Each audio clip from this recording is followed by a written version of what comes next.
Magandang araw mga kabansa, kayo ay nasa Iparas kay Paras. At ito inyong lingkod, Ado Paglinawan, na nagbubungad sa pagbati ng ating sekretary. Magandang hapon po, magandang hapon paring Ado. Magandang hapon mga kababayan, lalo na po yung mga kababayan natin na hirap na sa buhay nila. Lalo na yung mga kababayan natin na naghihirap dahil hindi naman nakakakuha ng kanilang share, kanilang parte doon sa mga AKAP, sa mga AEK, sa mga tupad. At hindi lamang yan, nagdadaldal pa itong impostor na spokesman daw siya ng Malacanang, taga news briefer lang naman,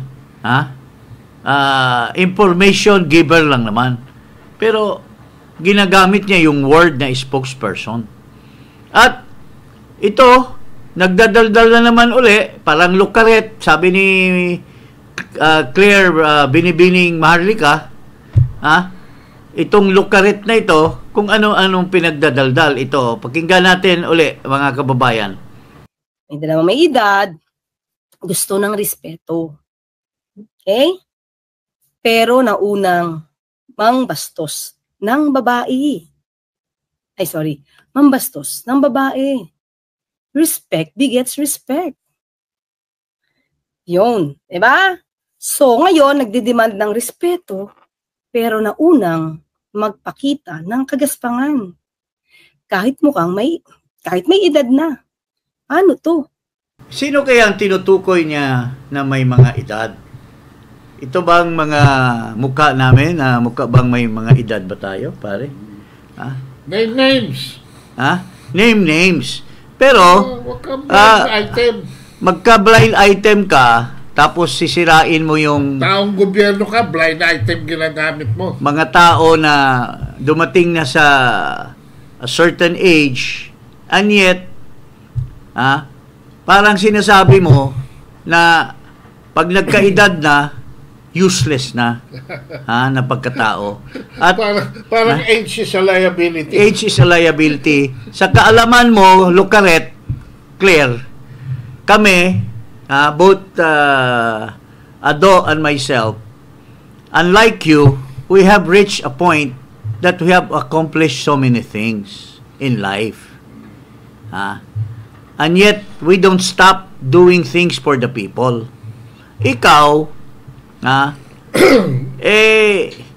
trial lawyer pinagyayabang mo, pero have you accomplished anything? Instead of maligning older people, ikaw, have you accomplished? Have you become a mayor? Have you become somebody elected by the people? Trial lawyer parati mong pinagmalaki, pero have you ever had a case, a celebrated case that you won, that you should be proud of?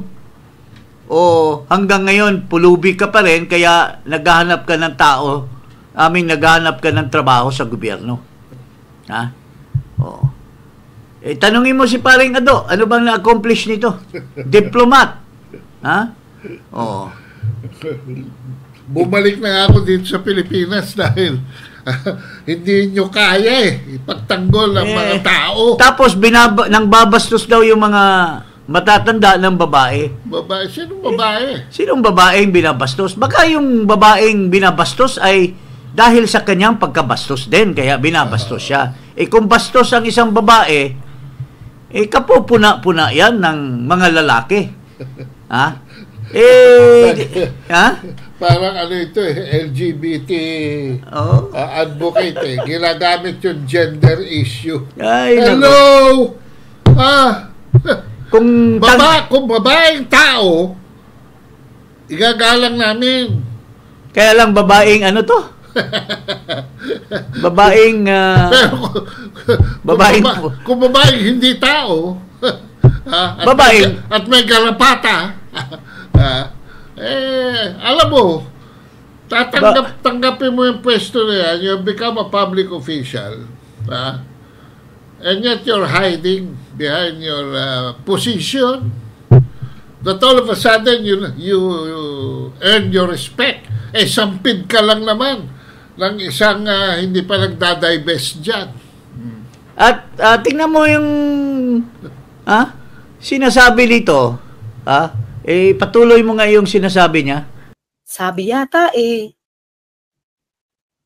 kaya naman daw magbayad, pero bakit kaya tinakbuhan? Ang kanilang obligasyon. Kayang magbayad? Ba't sa YouTube lang sinasabi? Nandoon ang station. Nandoon ang station. So, napakatanga nito. Napakatanga-tanga mo. May pangbayad. Pero paano magbabayad ang may pangbayad kung wala namang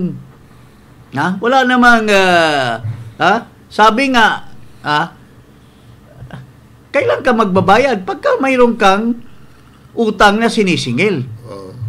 Kung may obligasyon. Kung may obligasyon. Ikaw walang obligasyon, bakit ka magbabayad? Yung bang may kontrata ka ba doon sa estasyon na yun? Wala akong kontrata. Wala ka utang.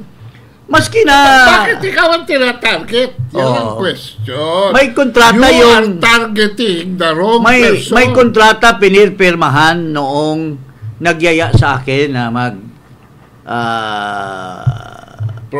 programa doon. Pero, sa pagkaalaman ko, binayaran na nung kaibigan ko. Binayaran na, at mayroon tayong testigo, no other than an employee of DCXL. Nakasabay namin sa programa, si Eli Saludar, na binabastos din itong lukarit na Clear Castro na to. At si Eli mismo, ang nagsabi, who is, I think, Vice President of the station, na wala naman. Kung may naiwan na utang yung program namin, dapat may statement of account. May statement of account at siya ang sinisingil. At saka may demand letter. May demand letter. Parang tanga nito, parang hindi trial lawyer. Chismis kasi. Pero fake news kasi ito Fake news, Clear Castro ito. Mention names. We are mentioning names here. Ay, pati kami. Uulitin ko, Lucaret Castro, kung nag-aakusa ka na mayroong isang tao na estapador o committed estafa, sabihin mo yung pangalan ng tao na yan or ng grupo na yan para magkaroon naman kami magkaroon naman yung tao na yung inaakusa mo ng due process. Kaso fake news ka parate. Fake lawyer ka. Fake lawyer ba to? Paano? Baka nga sabi ng mga pulis, fake lawyer nga ito dahil nagsisigaw sa kanila. Meron bang estafa na utang sa utang? Anong klaseng lawyer ka? Ikaw nagsabi may kontrata. May estafa ba pagka may kontrata? Ako hindi ako lawyer pero alam ko yan. Baka siguro itong lukaret na ito, may plano ng extortion siguro ito. Ginagawa niya yan. Pero blind item, china-challenge na nga. Tapos names. Tapos pare, pagka nagyayaya ka daw ng debate, dapat daw hindi ka pwedeng magdebate dahil hindi ka naman trial lawyer wala ka daw karapatan na magdipag-debate. Napakasira ulo mo. Bakit si Bongbong Marcos abogado ba?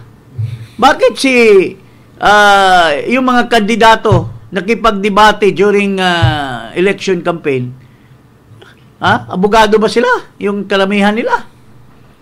Napakatanga mo.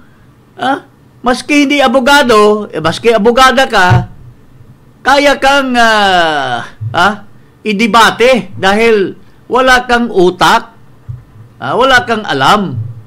Kaya nga, pwede kang idibate maski kanino dahil you're talking shit, you know? O tingnan mo ito si Malutikia, anong sinasabi tungkol sa'yo? Ito si Malutikia, well-established na tao. Malayo ka dyan, pero ito, anong sinasabi ni Malutikia? Ito ang tunay na babae. Ito ang tunay na babae. Prinsipyado. May prinsipyo. Ikaw, wala. Si Yusek Castro tumatayo sa entablado ng gobyerno. Communications Office, PCO. Undersecretary ka. Binabayaran ka ng taong bayan. Hindi para maging butangera. Para mag-explain ng programa ng Pangulo kung ano nang nagawa sa mga problema natin. Pero nakita natin, simula nang siya'y ninumbrahan, abay talagang left and right. Ngayon, masusustain ba nila ito? Inintroduce siya at the start of the campaign. Talagang strategic yung paggaganyan niya, talagang dinesign nila to be such. So ang tanong ko, ang kampanya ay referendum ng nakaupo. Tuwing nagbubuka ng bibig si Yusek Castro, mas lalong nagagalit ang tao. Diba? Mas lalong naghihimutok, bakit ganito ang tagapagsalita? Bakit walang gawin kundi tirahin ng tirahin ang mga Duterte? Pakita mo yung pagtira niya eh. Ang layo na eh. Binabalik niya. So, rene-reverse niya. Her role is to destroy the Duterte name. That is her role. It is not even to add up to the accomplishment of the president. Hindi bumabalik. Hindi sinasabi na, alam po nyo, kaya nung inaugural, ito ang plano niya. Walang ganon. It's all a contrasting message at tirahin ang mga Duterte. Anong sabi ng isang vlogger na very decent, ito si Malutikia? Napaka-decente na tao yan. Pero she was forced to say what Claire Castro really is. Butangera. Butangera at napaka galit sa mga Duterte. Instead of enhancing the presidency, enhancing the capability of government to the people, she is enhancing the antagonism, the image or the capability by hitting those people who are expressing their sentiments against government. Ako nagtataka na Oo nga eh. Dahil demolition yan kay PBBM. Tapos ito, sinasampal niya si BBM. Bakit, hindi ko nga maintindihan bakit hinire ito. Yung inappoint ni Marcos na dahil tumulong sa eleksyon at siguro loyal kay Marcos, inappoint, kinikriticize niya si Marcos for appointing this person. Even if a lot of people do not respect this guy, but itong Castro na ito should have respected the appointing power of the president. Ito, tingnan mo yung binabastos niya si Marcos, binabastos din niya si Larry Gadon. Ito, pakinggan mo. I-analyze nga natin si PBBM. Ano ang nakita niya kay Larry Gadon, kay Secretary Larry Gadon, para i-appoint siya as advisor for poverty alleviation? Anong meron? Ano ang meron siya para gumawa pa ng posisyon, bagong posisyon? At anong meron siya para paggastusan siya ng gobyerno, di ba? Na wala sa iba at wala pa sa ibang departamento na pwedeng gawin. Diba? Ang nakakataka part na ganito, ilan na ba ang advisor ni Pangulong Marcos maliban sa mga sekretaris niya? Ibig bang sabihin nito, partner? Ayoko kasi maging nega, partner. Di ba pag sobrang dami mong advisor, parang lumalabas, wala ka talagang alam. Di ba? Ang dami mong advisor, tapos may secretary ka pa, tapos may UC ka pa, may ASI ka pa, and everything. Kulang pa ba para ma-alleviate yung poverty? Tingnan mo, McCoy Jr., ang sinasabi nitong... What have you done, Marcos? Pagka masyadong madami lang advisor, nagpapakita lang na walang alam. Kinuha ni Marcos si Gadon as one of his advisors. Pinipintasan niya. Dahil pagkadagdag daw si Gadon sa mga advisors, list of advisors. And that, sa dami ng advisor ni Marcos, it just shows that Marcos walang alam. Kasi, the more advisors, the more Marcos is giving the idea that he doesn't know anything. That's exactly what she's saying. Pinintasan niya si Marcos. Itatranslate ko. Sige. Sinasabi ni Claire Castro na ikaw, President Marcos, ay bobo. Dahil si Larry Gadon ang Kinuha mo. Si Mr. Bobo. Bobo ka na rin. Paring Larry, papayag ka ba nito na nilalait ka nitong lukaret ng Castro na ito? Do you accept the fact na you're a surplusage of Malacanang dahil Marcos does not need a guy like you, and Marcos, with too many advisors, is making himself dumb. So, yan. Alam mo, mahirap kasi kung nagsasalita ka ng una, tapos, ma-dig up yung mga sinasabi mo. It's always, you should always remember the Bee Gees song. You started a joke, the joke is on you. At ito pa, maliban dyan, may sinasabi pa si Ferdy Topacio tungkol sa iyo, Claire Castro. Ito, napaka-distinguished na lawyer. Ito ang tunay na practicing lawyer. Halimbawa, pag-practicean mo si Topacio. Halimbawa, inahamon ka ni Topacio na lawyer, pareho kayong practicing lawyer. Kayo mag-debate ni Topacio. Ano ba? Lalaban ka ba? Ako nga, I'm not in the practice of law, but I'm challenging you for a debate. Di lamang ka sana. Pero, lamang ako sa'yo kasi hindi ko alam kung saan lupalop ka na gumraduate. Kaming mga taga-UP, ready kami to debate with anybody, even lukaret like you. Yun. Si Topacio, pakinggan natin. Yung mga nasa PCO, alam nyo, ang trabaho kasi ng PCO dapat gine-get across, kino-communicate, Presidential Communications Office, yung mga programa, mga proyekto, mga polisiya ng Pangulo.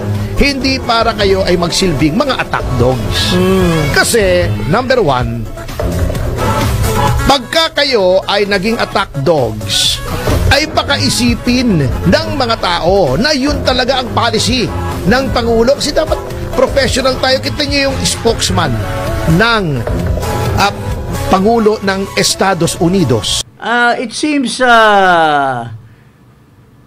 there is a multitude of piling up of people who are very critical of this lukaret, Claire Castro. She started the hornet's nest. Yeah. Alam mo, first, pa lang niya, tinira na niya kaagad si Duterte. Wala pa, isang linggo. Isang first speech. So, do you really think that the people who love Duterte, do you really think the people who are loyal to Duterte will take your shameless fake news for granted? You really think that people who have served Duterte and has realized his capability to lead the country, we will just brush aside your criticism? PRRD and his daughter? No way, Lucaret Castro. We will never allow that as long as we are here and we believe in the Dutertes. So, ikaw, messenger ka lang, wala kang dapat sasabihing opinion. You just say the information or the documents that is in your possession about certain happening of the government. Yun lang ang ano mo. Delivery of information ka lang. Messenger. Inamin naman niya, Messenger. Pero, tumitira ka eh. Kaya nga sabi ni... Umihirit ka eh. Umihirit ka eh. May mga tira ka dito. Kaya nga sabi ni Malutikia, butangera ka. Sabi ni Joe de Vibre, you're gaga. Oh. I mean, I'm so, instead of hating you for what you lied against us, we are now becoming pitiful of your situation, because more and more people, Madam Lucaret Castro, are ganging up on you. Even Larry Gadon, na tinitira mo, na nandyan din sa Malacanang, I don't think he will take sitting down what you said against him. Even Marcos will not. If Marcos realizes that you're saying that he is bobo because he's getting more advisors, what will Marcos say about your stupidity? Pagka ang presidente ay kumukuha ng mga advisor na ganda, ang dating sa akin, consultative yan. No? Getting as many people as possible for their wisdom. But, hindi yun ang dating sa'yo, iba interpretasyon mo. So, well, wala, mababaw lang kasi ang lipad nito eh. Mababaw lang kasi siguro ang utak nito, wala kang muring. Kung balot pa yan, yung yung matigas na part ng balot, yun ang ganun lang kalaki ang utak nito eh. With due respect, yung matigas na portion, yun ang utak nito eh. That's why she thinks very stupidly of things.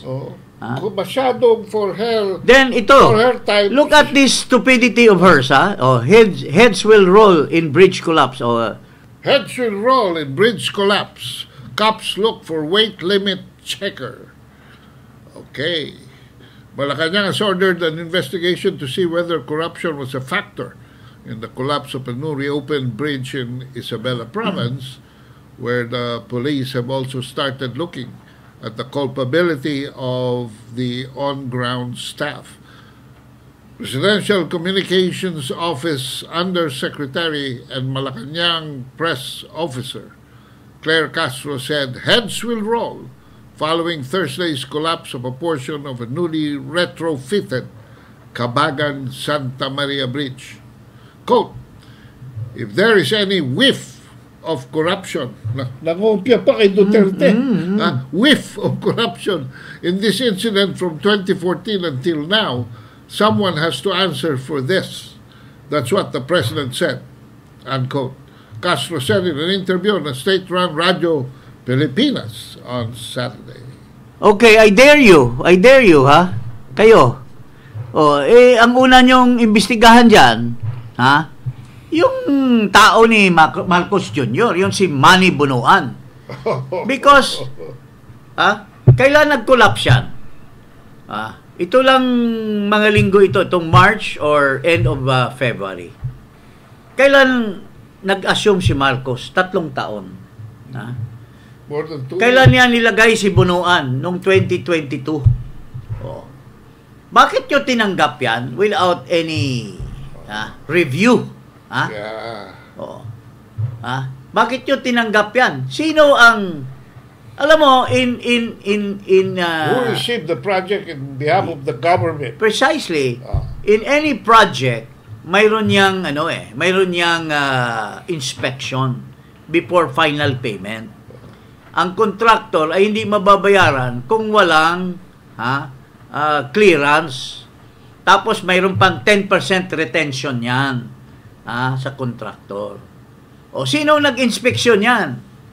And dapat yung unahin, kung talagang makatotohanan kayo ng Headswell roll, ay yung money bunuan. Yun ang nag-accept ng proyekto na yan. And it all started with Noy Noy. O sino? Matino yung dating Secretary of Public Works, si Babes Singson. He must have been the one who started that. Then, ito, alay nyo, imbestigahan nyo si Mark, kasi siya ang Secretary of Public Works and Highways. Why don't you investigate also? Mark Villar. If kaya nyo bang imbestigahan yan si Mark Villar, yung kanyang kapatid ay nasa bagoong Pilipinas slate? I challenge you, Lucaret Castro, Headswell roll. Yung bunuan ang anuhin mo niyan. Kasi siya ang nag-accept niyan. Wala bang inspeksyon bago ka mag-accept? Hindi mo ba titingnan yan? Nandyan yung plano? O biglang nagkabayaran lang, boss, okay na tayo dito. Sige, okay na yan. Padaanan mo na ng mga truck yan. Okay na yan . Walang inspeksyon? Kasi, kung ikaw ang may responsibility, dahil ang presidente mo, si Marcos na for the last 3 years, dapat ininspeksyon ng Marcos administration yung bridge na yan. Hindi basta-basta, pare, ano masasabi mo? Well, bago matapos ang investigasyon dyan, ito gut feel ko lang. Baka may dalawang ulo na mauna dyan. At yun ay wala sa DPWH. Nasa Presidential Communications Office. No. Mauna kayo dyan. Bago matanggal si Manny Bunuan na Headswell roll daw, sabi nito. Bago maimbestigahan si Mark Villar. Baka itong kumita na doon sa PCSO. At saka itong Lucaret na sinasabi na bit-bit nitong kumita na doon sa PCSO ay baka mauna. Remember, Chavez. Ilang buwan lang si Chavez. Si Garapal. Ilang buwan lang si Garapal? 2 taon siguro. Si Chavez, you mean? No, si Garapal. Okay. Bago si Chavez, si Garapal . Pero binigyan ng pwesto para hindi magdadaldal.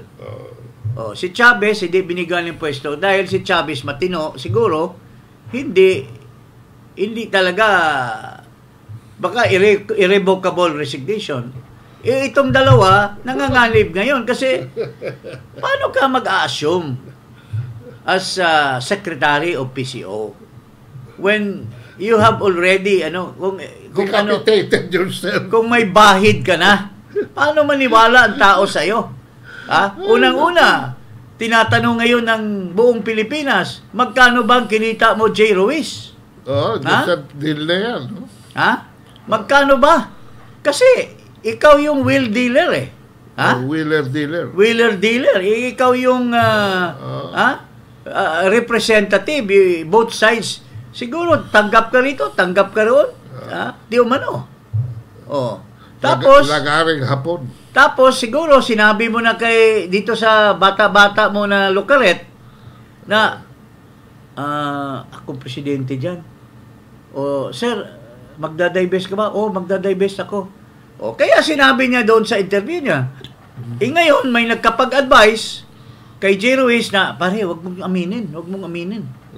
Never. Pareha yan sa pag nahuli ka ng asawa mo. Nilaglag ka ni J. Ruiz. Wag mong aminin na may date kang iba. Parang ganun. So sabi ni Castro, wag ka amin. Ni J. Ruiz, yes sir, hindi ko aminin yan. Pero nasabi ko na kay Claire Castro Ando na sinabi ko na mag-divest ako Kita mo, Sa umpisa pa lang, puro kayo kasinungalingan. Puro kayo fake news. Ha? Oh, Baka si J. Ruiz ang papalit kay Mel Robles sa PCSO. Bakit? Nag-resign ba? May balita eh. Fake news yan. Baka fake news. Kulang pa eh. Sabi nga nung babaeng may black eye magiging milyonaryo tayo. Maging milyonaryo tayo. So baka kulang pa. Yan pala ang ini-expect ng mga tao na-explain ni Claire Castro kung bakit may black eye ang First Lady.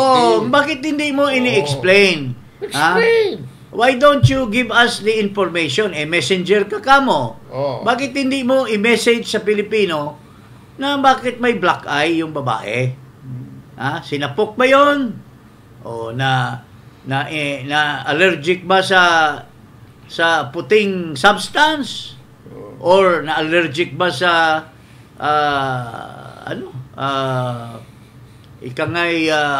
mga Scotch whiskey na very expensive or wine na mga Chateau Margaux? Mayroon ka dapat explanation. Hindi nyo tinatago kasi sabi nyo ayaw nyo ng fake news. So bakit nyo tinatago sa publiko ang mga nangyayari dyan? Sapukan ba o anong at saka iba pa? Maagap dapat sila dyan para hindi na mag-speculate ang mga bloggers. Tapos siguro tinitingnan nila yung mga tanong ng mga mainstream media na nag-i-interview. Ay, wag magtanong tungkol doon sa may babaeng may black eye. Wag niyong itatanong. So, ganun katindi ang PCO natin, mga kababayan. Messenger siya. Ano nangyari doon sa 2,500 flood control project? 5,500. 5,500. Yan. Tinatanong din namin sa iyo, Locaret. Correct lang ako. Locaret Castro. Messenger ka kamo. Can you tell the public? Halimbawa, kami magtatanong. Can you identify and how much? Can you identify the individual flood control project and how much was spent for it? Yeah. And who implemented that? Is it the district office, the regional office, or the local government? central hindi naman local government yan. So, kailangan lang explanation. Disclosure. Yes. That's the right word. Disclosure. Disclosure. Pinipili mo lang yung something that will please the ears and eyes of your benefactor. So yun, yun. Be a good messenger. So I'm still open to a debate. At for your information and as a lesson to your kuku head, hindi po kailangan na maging practicing lawyer. Hindi naman ang debate, wala naman sa korte, ang debate nasa public. I'm opening the door for you to debate with this UP graduate lawyer. Baka magiging, hindi ko alam kung saan, saan bang law office, Isabela, saan bang graduate ito? Bukang graduate ito sa Bulacan or sa Hindi ko alam. Hindi mo alam. Kasi ganun magsalita So anyway, okay. Huwag kalimutang mag-subscribe dito sa Iparas kay Paras at i-click ang notification bell. Maraming salamat po.